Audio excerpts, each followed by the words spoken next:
was a tiny child, we lived in a very cold, very white place called Minnesota. At the time, my mom was a divorced single mother, and so she took me with her everywhere. I had this habit. Anytime we were in a store of wandering off, I'd wander down an aisle and make a turn and wander some more, following a mysterious internal compass towards something unknown. Panicking, she'd search for me, but she always found me. All she had to do was look for the little girl with black hair in a sea of blondes. Mother, did you lose me?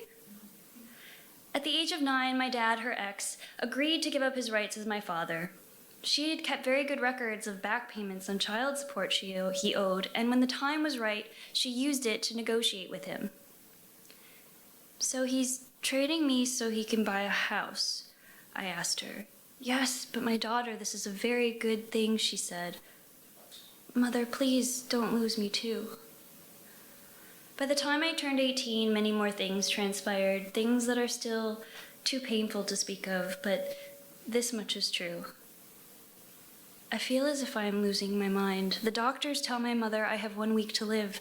They hospitalize me against my will because I weigh 62.5 pounds, but I'm not just losing my life, I'm losing myself. As the ambulance doors close, I lose touch with the world, and as the metal door slams behind me, I feel this part of me break.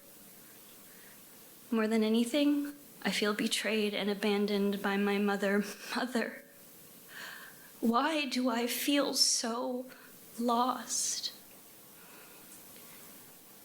It took us a long time to repair our relationship. I barely spoke to her for a couple of years, but the truth is, my mother was there the whole time. Imperfectly, yes, but whatever way she could be, she was always there. The truth is, it was my other mother who left me shortly after my first breath.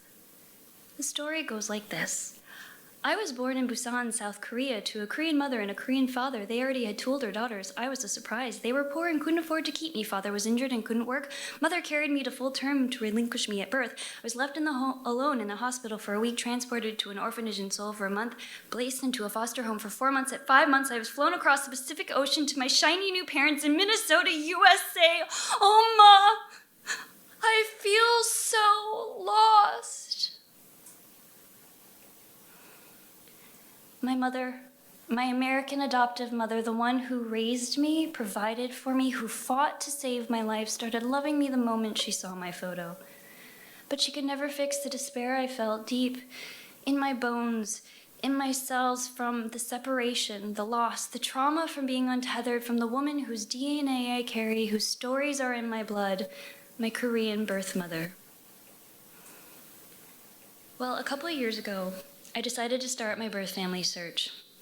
I tell people I was compelled to obtain my biological medical history, and it's true. That was the reason, but really, and I don't like saying it out loud, even right now, I just wanted to be found. My birth mother was quick to respond, and it was in her first letters to me I started to feel it. My daughter.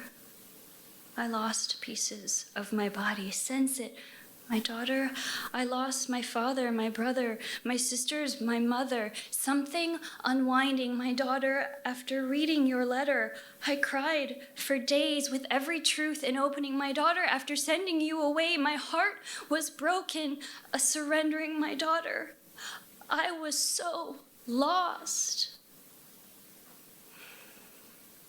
My Korean mother and I, we bear these heartbreaks separately, but forever entwined on different sides of the ocean. She in my birth country, me here in my home country. And I don't know why, but in another letter I found myself asking her. I was told my Korean name means bright sky. Omma, did you give me my name? We gave the name Pak Mina for you, our youngest daughter. We gave. Pak comes from our ancestors. Our ancestors. Min means stone jade. Ah means beauty. We wanted you to live strong and hard like jade, to be valuable and treasured like jade. We wanted you to live a beautiful life.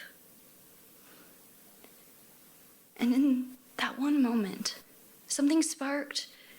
In the darkness, I could feel the roots grow, dormant but not lost. I felt real in the world for the very first time, finally able to start grieving for myself. I started to dance, to laugh, to cry, to scream for myself, no matter how broken, to live for myself, no matter how broken. And you know, recently, very recently, a faint whisper has started to call to me, a flicker of warmth, the deepest of rests in aching, coming from this place I thought empty so long ago. It had been waiting for me to come find myself, to find my way home.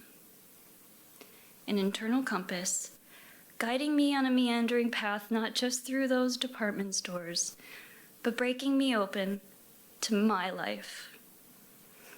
Thank you.